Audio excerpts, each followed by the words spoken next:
fresh blood. The whole building reeks of it. The scent is so strong it makes me dizzy. I'll not betray your trust. You see, I'll need a drink. I'm so thirsty. As one, we shall overcome this. This place reeks of bloodshed. Already, and it did not quench my thirst. I must have more. Oh dear God, not again. William, please stop. This creature is bedeviled. I must put it down.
William was an honorable man. I could have saved him. Mr. Hampton, are you in there? I knew him well, another lost soul, a kindred spirit. Sir, listen to the sound of my voice. I'm a doctor. You're suffering from shock. I must return to my flock. They'll stray without me.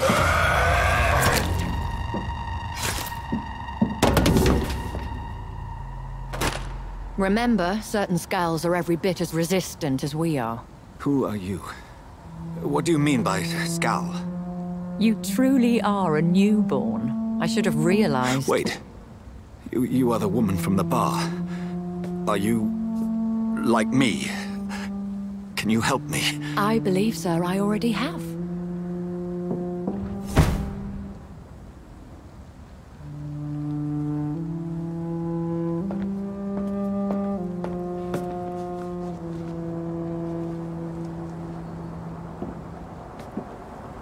By George and the Saints, you've solved the mystery of these terrible murders.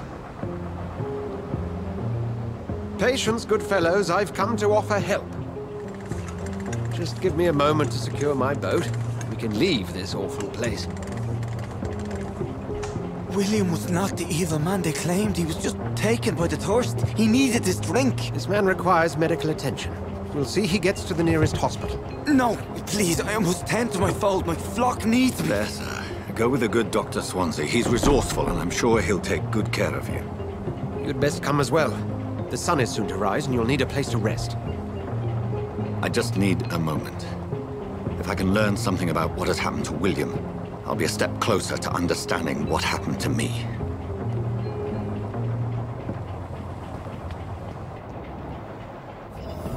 This poor creature can't be my maker. Could it be some subspecies of vampire? I must find a place to analyze the blood.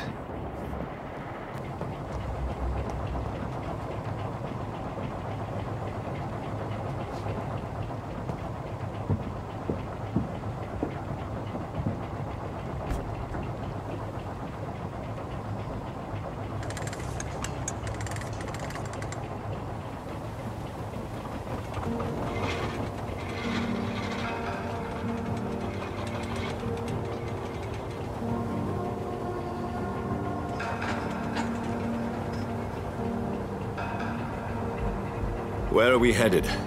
We're on our way to the Pembroke Hospital. It's just across the canal.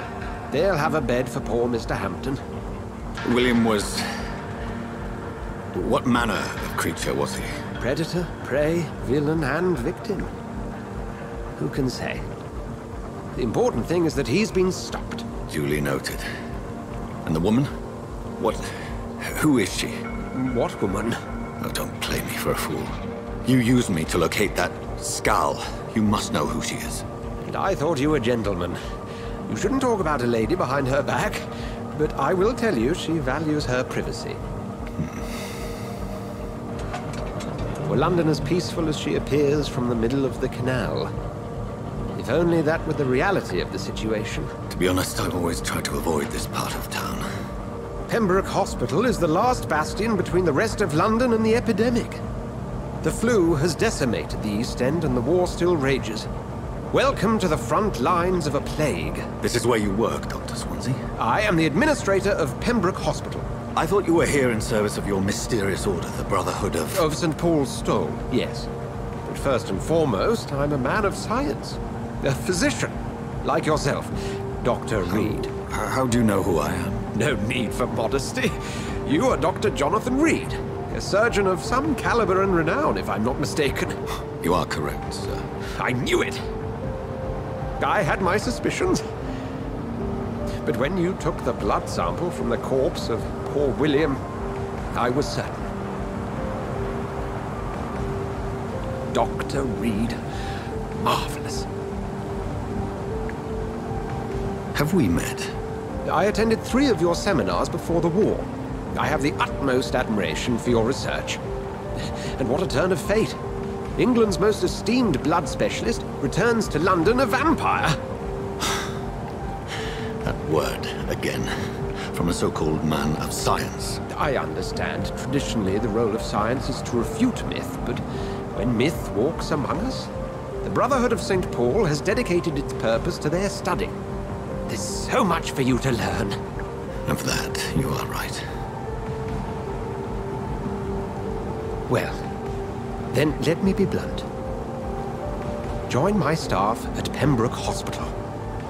As a physician. I suspect you'll not find a better post of employment to contemplate your predicament. This is sudden. I was returning home to see my sickly mother. But alas, that was before contracting this... affliction. Dr. Reed, take a moment to consider. The post would be for the night shift, providing a good explanation for your absence during daylight hours. You'll be adequately reimbursed, and have a place to hide. I even had the forethought to bring some clean clothes. So, what do you say? It seems I have little choice, but yours is a generous offer, so I thank you. Brilliant! Oh, Jonathan, this is one for the book, and the beginning of a beautiful friendship.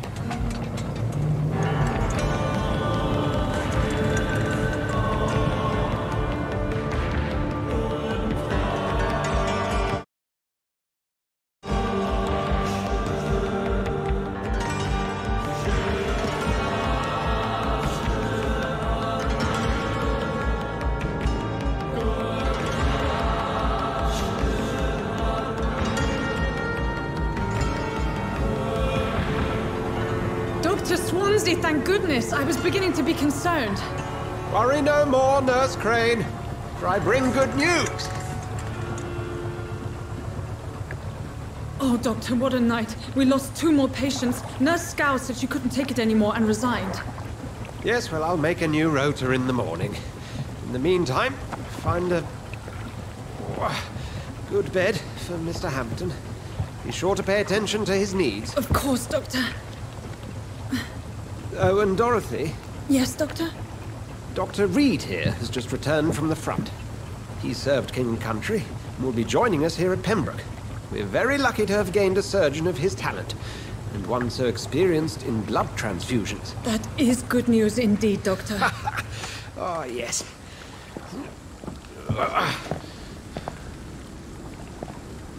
Here at Pembroke, it's not what we have, but what we haven't. It's only thanks to Nurse Crane and the staff that our ship doesn't sink. If you have any questions, just ask her. Duly noted. Thank you. Your assistance is required, Dr. Swansea, immediately. Welcome aboard, Jonathan. We'll catch up after my rounds. Coming, Nurse Crane. I'm coming.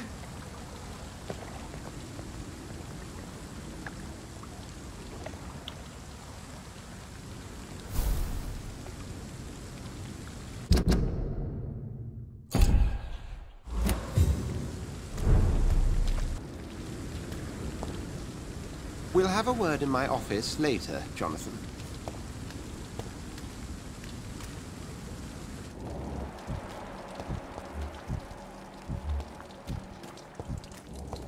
Come on, you bastard! You can do better than that! It's my turn!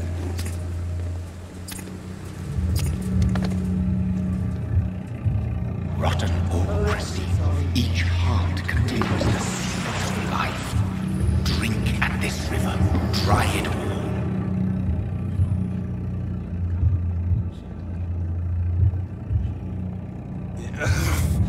Oh, come on, you bastard!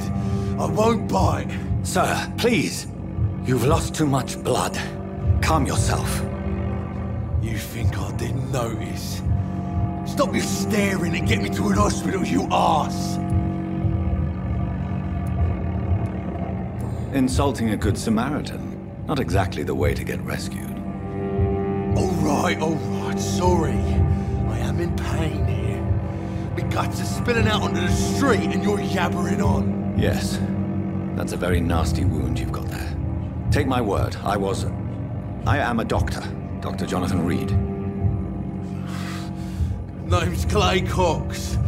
I'd appreciate you helping me to a better place, Doc. Follow me, Mr. Cox. Let me assist you to that better place.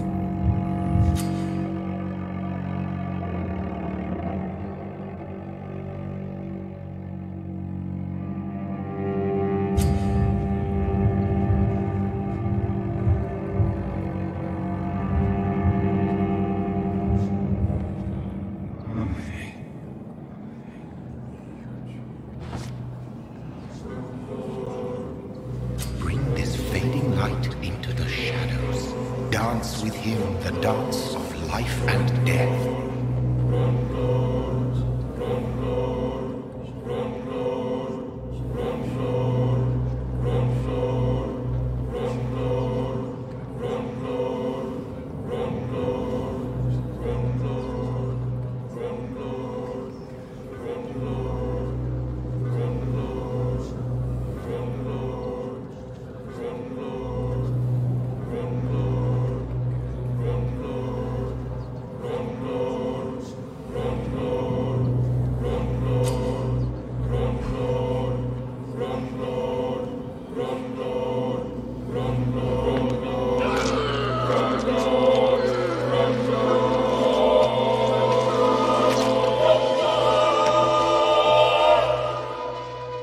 In the back, you bastard!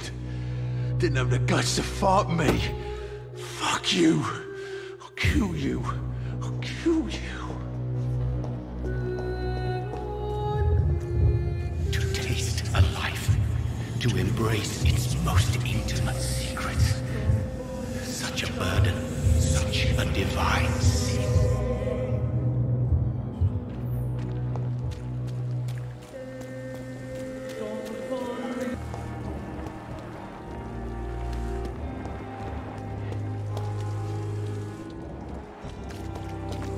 Dr. Swansea is right.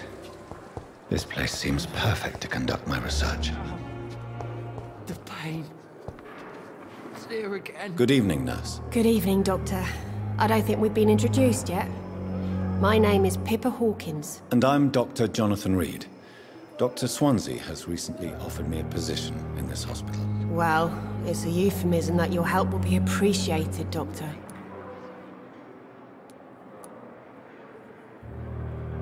Do you need medical help yourself, nurse? I'm fine, really. I just need to sleep. How would you describe the situation at the Pembroke Hospital? It's serious. The flu is wreaking havoc amongst the staff and patients. We are running out of everything. You must get a hold of yourself, nurse. Sorry, I'm exhausted. No one has any idea when this epidemic will be over. Nurse Hawkins, the Spanish flu won't last forever. Even the Black Plague didn't kill everyone. I wish I could believe you. But what if this epidemic was worse? What if in the end, nobody was spared?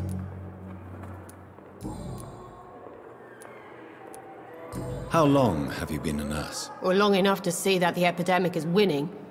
And no matter how qualified you are, don't tell me you'll change that. You'd be surprised what dedication can achieve, Nurse Hawkins. In medicine, sometimes we're just a test result away from a miracle. Sorry, Doctor. I don't want to sound bitter, but I'm just too tired to give a pep talk like Nurse Brannigan. How is the Pembroke staff coping with the epidemic? Well, not well. Milton, the ambulance driver, is even more grumpy than usual, especially concerning doctors. Why is Milton grumpy on a daily basis? Is it just an act? Milton's not the kind of man who's bothered about a bad reputation, whether he deserved it or not. Why does Milton dislike doctors? I don't know. Just ask him.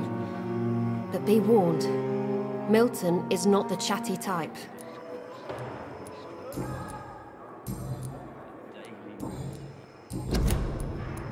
Goodbye, Nurse Hawkins. I wish I could be sick again. Feel my blood boil.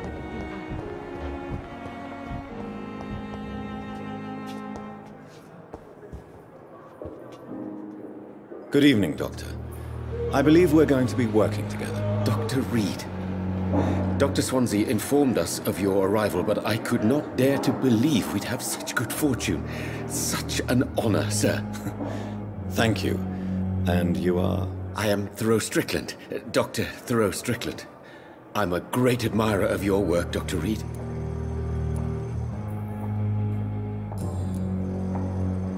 Please, could you tell me something about yourself? I'm a great admirer of your work concerning blood transfusion, Dr. Reed. I run my own experiments. I'm convinced it's the future. What made you choose to be a doctor? I'm not ashamed to admit you and your work have inspired me. I am honored to have the opportunity to work by your side. It's always a pleasure to share scientific and medical knowledge with someone eager to learn. I'll be glad to help you if I can. This epidemic may be the century's most terrible disaster, but I'm convinced that we, as doctors, are the only ones able to defeat it. I based my technique on my mentor's research. He helped me perfect my method. What is yours? I'd rather not talk about it. For now, it's just theories and first approach. My process is purely experimental and unsuccessful. As long as you're cautious and methodical, you may remain empty-handed, but you won't fail. You're not the first one to warn me, but I am convinced knowledge is the main weapon against the ravages of this epidemic.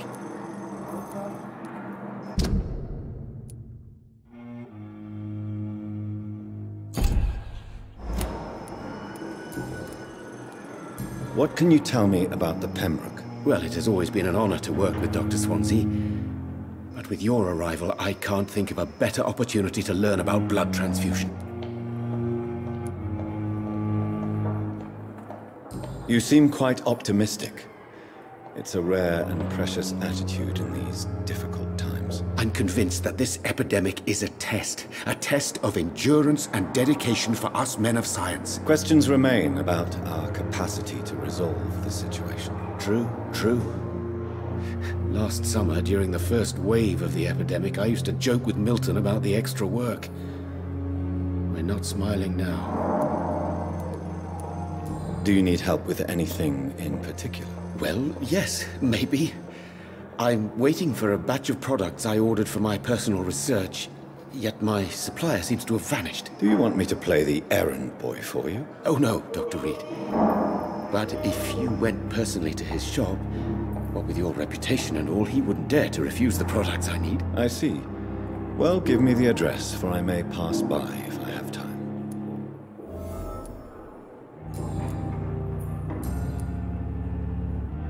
Goodbye, Dr. Strickland.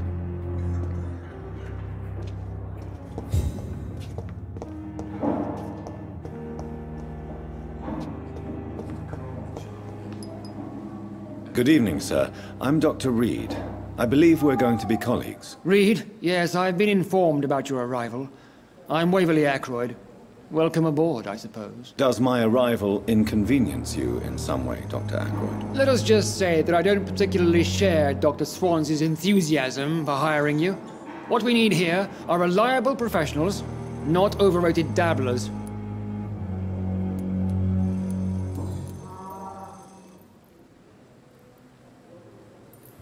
If you have a problem with me, Dr. Ackroyd, please feel free to tell me. Dr. Swansea has imposed your presence on this hospital without asking anyone's advice. The benefit of his position.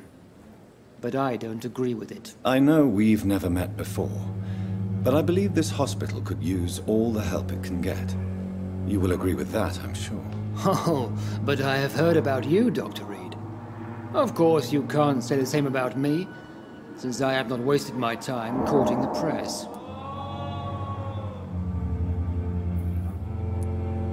There is no need for such animosity between us. Don't you think the epidemic is already enough to deal with? That is one point we could agree on. And that is precisely why I want to be sure that you will be of help to this hospital, instead of a burden.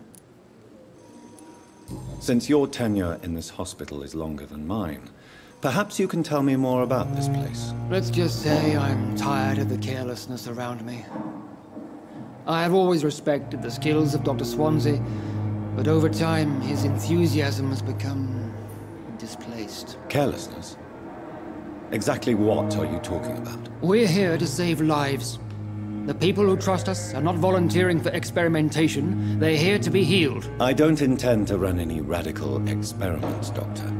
Even if I, as any good practitioner should, express an interest in pushing the boundaries of medical research. Modern medical methods were created through audacity and ego. But there are rules in our line of work, and they're here to protect our patients.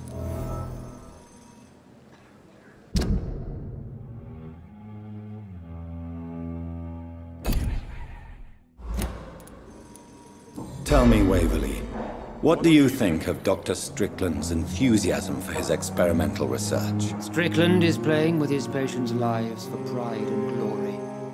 Now that, sir, is unethical. Are you thinking about something in particular? Harvey Fiddick needs delicate surgery. I believe we should stick to the usual procedure, but my young colleague obviously disagrees.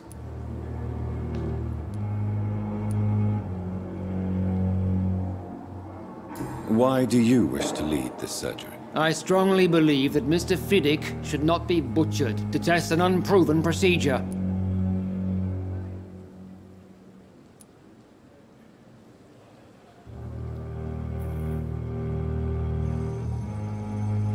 Other people may say that's too conservative a point of view. Conservative?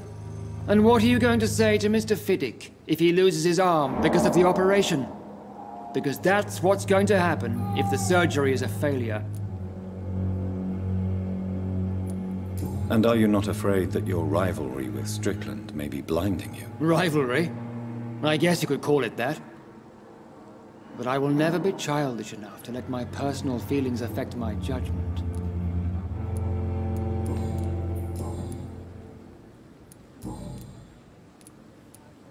I don't know what you've heard about me, but I have already proved my value as a practitioner. I don't question your skills, Dr. Reed, but your motive. Is it money, fame, or are you truly dedicated? And what exactly is that supposed to mean? I served in the war just like you. But unlike you, I did not use the wounded to play the modern sorcerer. Be careful what you insinuate, Dr. Ackroyd. I only want you to admit you used those men to improve your theories.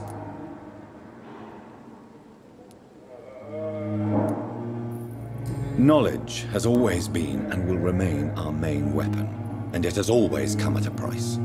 And personal initiative. It is not a question of initiative, it is a question of integrity. These men and women have put their faith in us, Dr. Reed. It seems you have bad memories of your military service. I refuse to see this industrial slaughter as scientific progress. War only reveals the worst in men. We can at least agree on something, Dr. Ackroyd. Thank you for your time. We'll talk later.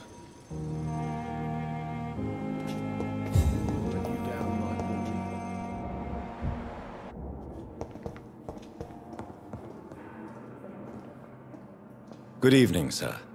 I'm Dr. Reed. May I help you? I don't know if a third opinion is needed. Your colleagues are already arguing about my condition. I see.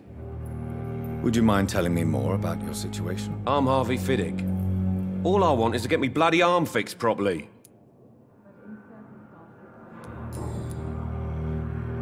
Tell me about yourself, Mr. Fiddick. I'm just a regular guy waiting to get his arm fixed, so I can return to work and to my family. I was more curious about what you were doing before being hospitalized. I'm a carpenter, and a good one too. But that means I need both arms to feed my family, Dr. Reed. Are you satisfied with your treatment here? Well, it's clear that I've chosen a bad time to be injured. Forgive my bluntness, but you seem overwhelmed by cases of the flu. I won't lie to you about it. I'm afraid we are. Are you sure you don't want to operate yourself, Dr. Reed? I have the feeling you're very capable, and your colleagues seem to think so too. In other circumstances, you would be right. But for now, I don't think I can take on the responsibility. My apologies. Tell me about the doctors who are arguing about your case. Strickland and Aykroyd. They both want the best for me, but there's a lot of pride there. Doctors are no different from carpenters, it seems. What do you mean? I often had professional arguments with rivals on a building site. Difference is, I disagreed about wooden nails, not flesh and bones.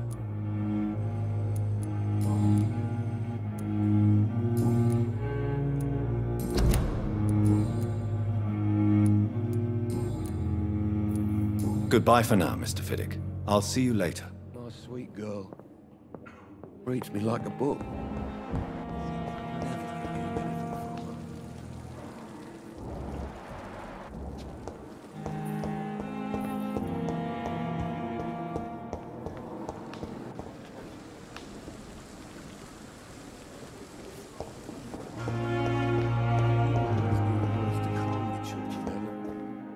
As for me,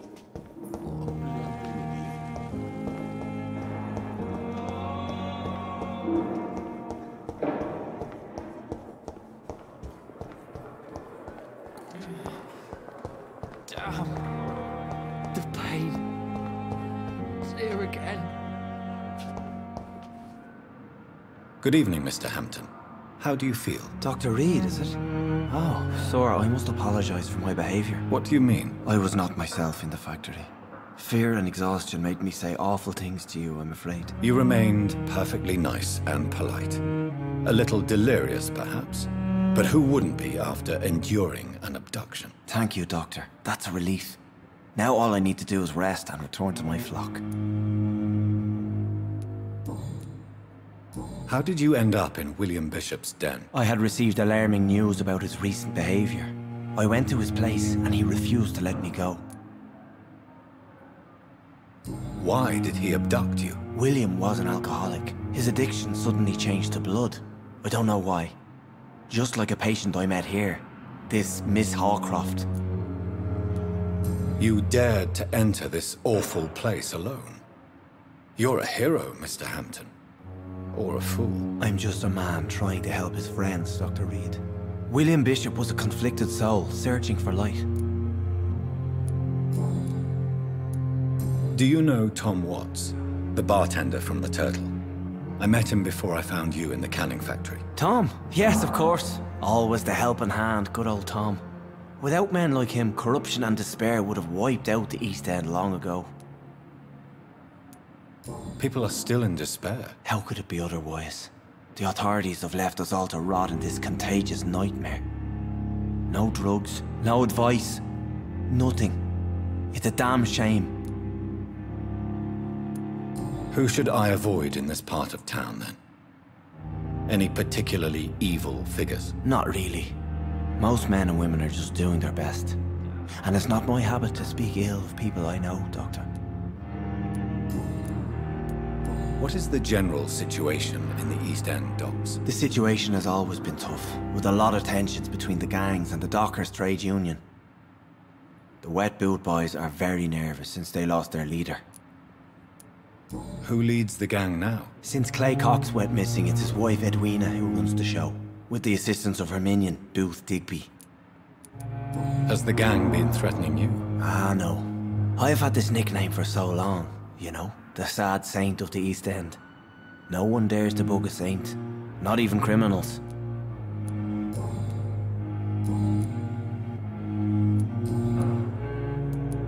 What do you do for a living, Mr. Hampton? I can't help but notice the cross around your neck. I manage a night asylum for the poor and homeless of the docks, and I try to guide the lost and hesitant on the right path to our Lord. Are you a priest, Mr. Hampton? A deacon, maybe? Not at all, Doctor. I'm just a man of faith willing to preach the good word. Why didn't you use your cross against William Bishop? To repel him somehow? That's a very strange question, Doctor. A cross is no magical token, if that's what you were trying to say. Not mine, anyway. How do you feel, Mr. Hampton? Medically speaking, I mean. I feel exhausted. Beyond exhaustion, actually. William drank so much of my blood in his madness. I feel empty. You're in good hands here. Dr. Swansea is well versed in blood transfusion, and I'm sure he'll take the best care of you. Thank you, sir. I believe all I need is rest, and then I can go back to the people who need me. Have you made friends since you arrived? Not really, but I recognize Miss Harriet Jones. I knew her when she lived by the docks. That poor woman had such a miserable life. You never came to see her here at Pembroke? Receiving visits when sick can be an important part of the healing process, you know. We're not just bodies. You're preaching to the converted now, Doctor. To be truly honest, I thought she was dead. She left the docks many months ago. Goodbye, Mr. Hampton. We'll talk again later.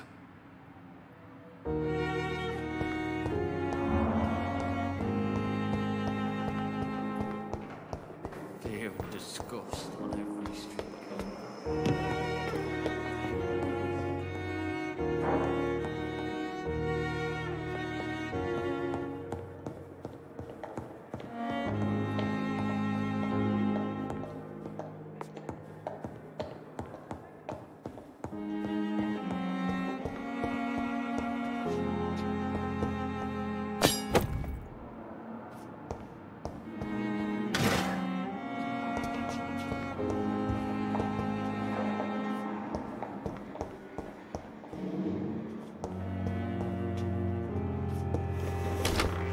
This must be the place. It's definitely away from prying eyes. Relegated to the shadows. A kingdom of my own. At least I won't be sleeping in a coffin.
William Bishop's blood is much more unstable than human blood and shows extensive mutation.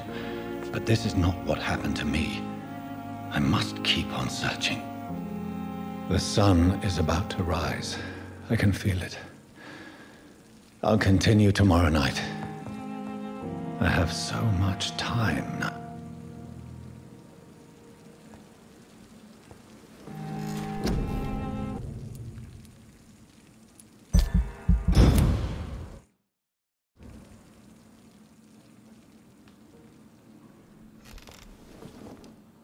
If I'm to stay here until my research is complete, I'd better learn to hide my true nature from the mortals.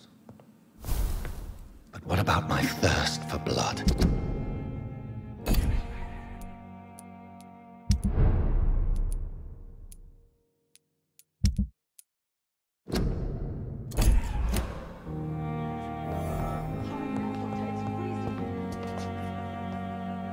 The flower's dying.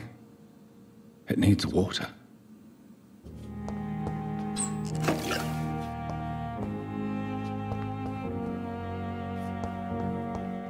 The flower's dying. It needs water.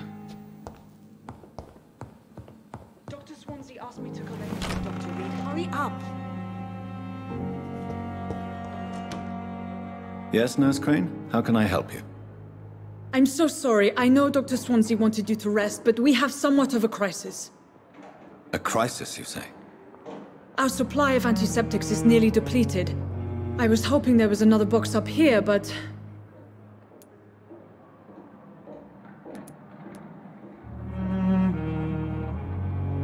What type of hospital are you running? No antiseptics? You have been away too long, Doctor. With the war and now this epidemic, supplies have been running scarce for months now. I may have a solution. In France, during the war, drugs shortage was a daily problem, and we had to use our wits to overcome the shortages. However do you mean? If combined correctly, certain household chemical products can be used in a pinch instead. Now, where's the hospital storeroom? The storeroom? Fat chance. This is the Pembroke, and space is luxury we don't have. Everything used to be stored in the old morgue. Perhaps I should look there first. Where is this morgue? It's the large building behind the hospital. You'll need to go in the back door because it's been sealed off for sanitary reasons. Take this key. It opens a small back entrance at the end of a narrow street. The abandoned morgue behind the hospital. A small door at the end of a narrow street. On my way then. Thank you, nurse.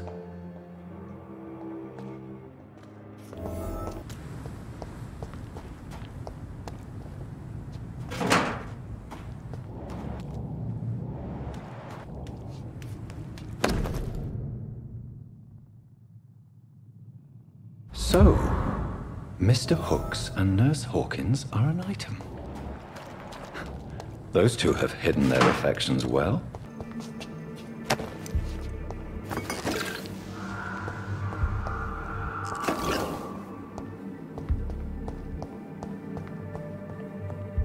This key will surely grant me access to the basement.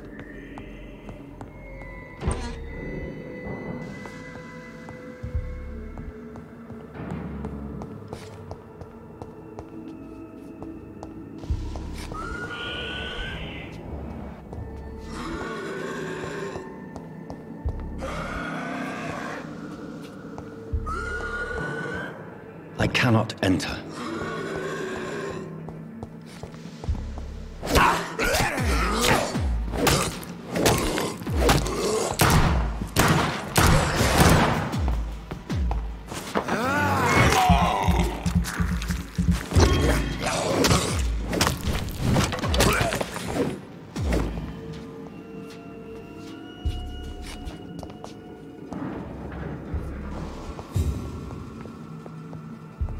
Balls of Mars, fortifiers.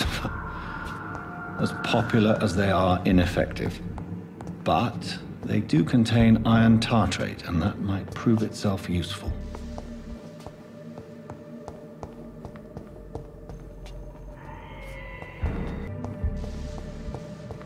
It's locked.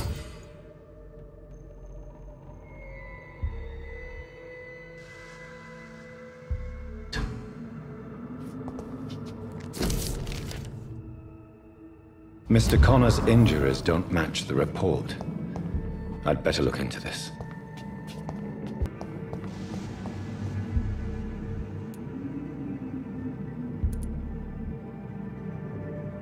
Traces of a pinkish foam at the corner of the lips. Some sort of drug overdose, perhaps? Multiple abrasions and scarring on the arms and legs. Old and distinctive injuries of a sailor or a fisherman. The chest was originally opened to perform the operation. The sutures are clean, but the chest has been reopened. A puncture over the left lung, possibly a chest tube insertion. Not the cleanest work, but I think it was successful. Signs of internal bleeding. So, Dr. Tippett's anesthetics were incorrectly dosed, causing the patient's death.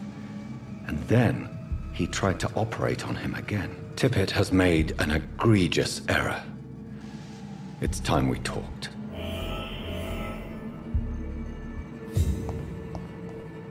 It's locked.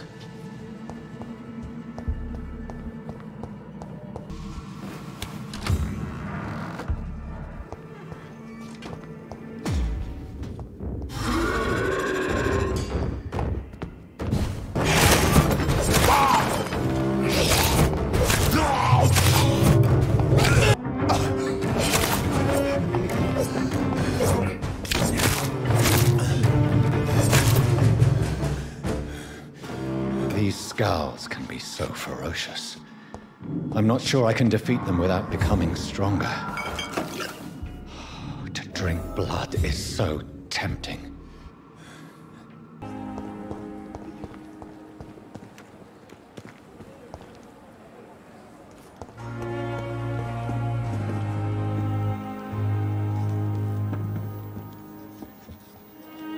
Good evening. I'm Dr. Reed. Always a pleasure to meet a colleague, sir. Especially when he was supposedly dead. A colleague? Are you a doctor too? Not anymore, sir. I used to be Dr. Rakesh Chadana. Now, I'm just Mr. Chadana, pawnbroker and humble guardian of this morgue. What do you mean, you used to be a doctor? Was your license revoked? No, sir. It is just that I like to be precise. I run a little pawn shop while taking care of the dead. But I used to be a real doctor. Are you afraid or uneasy being surrounded by so many corpses? Why should I? These bodies are empty vessels. Flesh left to decay. Poof! No soul anymore. All gone. An interesting point of view. And quite an exotic one, too. Most people fear, or at least have a respect, for dead flesh. Sir, as a medic during the war, I learned to face my death and the death of others. It's the pain we have to tame, not death itself.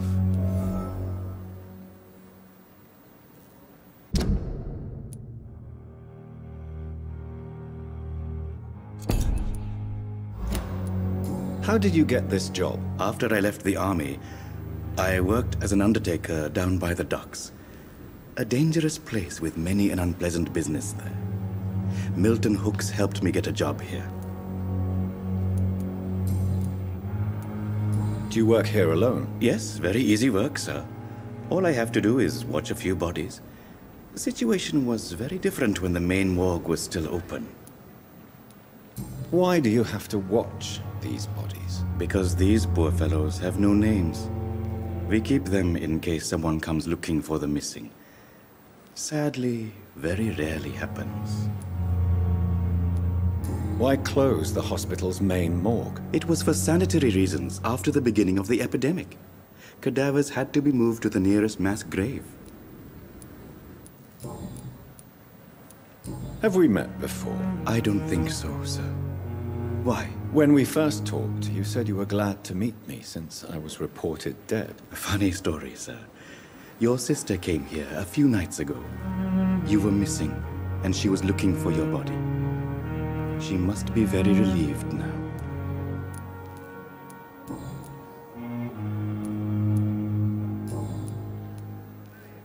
A pawnbroker?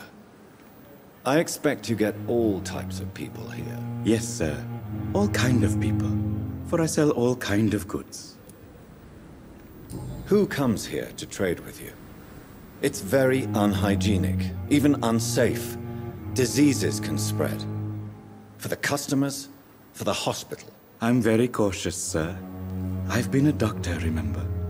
And all my clients are good people. In fact, I think I only know good people. What kind of goods? With the quarantine, it's not always easy to buy things. So I trade, I exchange. Some people sell, some others buy. I like to help. Since you're not afraid of dying, do you believe in life after death, Rakesh? No. I believe we must do all the good we can while alive. For our time is short, and the obstacles are endless. Do you think you would enjoy immortality as a concept? I don't think so. Don't mistake me. I love life, and I'd like to live a long life. But everything has to decay, sir. Even goodwill. Do you really believe goodwill cannot last? As I said, sir, everything decays. If I was to never die, goodness, I would be bored or worse. And I like to be helpful, sir. Quite depressing, wouldn't you say? Yes, but the good news is, we'll all die before losing our humanity, sir. So you're ready to die? No, I am not. I don't fear death, for I won't see it. What troubles me is the pain my death will inflict to those I know. You're a wise man, Mr. Chidana. No, Dr. Reed. I am a foolish man. But I like to think otherwise. Please show me what you have to sell. Of course. It's just trinkets and curios, really. But I'm sure they can be useful.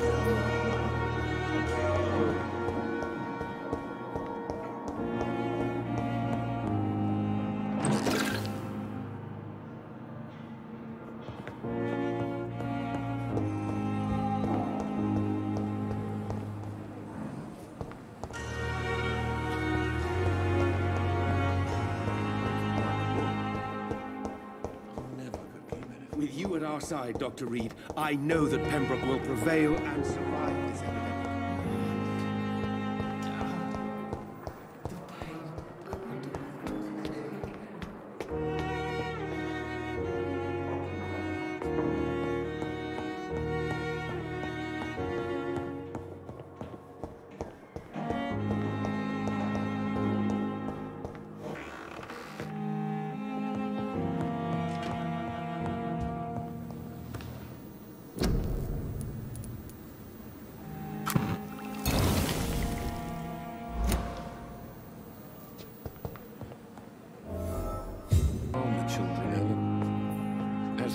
Finally, you've returned, Doctor.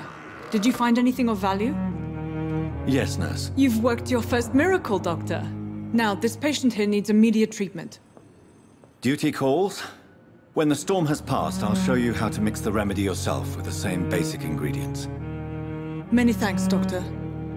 When you've finished, you ought to report to Dr. Swansea in his office. He's been looking for you. Seemed pressing.